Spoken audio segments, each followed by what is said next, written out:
This series explains some easy ways to ask and answer common questions in English.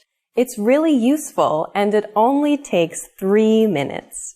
In this lesson, you're going to learn some different ways people will ask you, "Where are you from?" First, though, "Where are you from?" can mean many things. It can mean, "What city are you from?" or "What state are you from?" In fact, Americans ask this question to each other all the time to learn what part of America the other person comes from. Of course, though, it can also mean, "What country are you from?" If you want to answer this question, there are 2 ways to do it. You can say, "I'm" plus your nationality, as in, "I'm Japanese," or "I'm Brazilian." Or you can say, "I'm from" plus the country you are from, as in, "I'm from Italy," or "I'm from Thailand."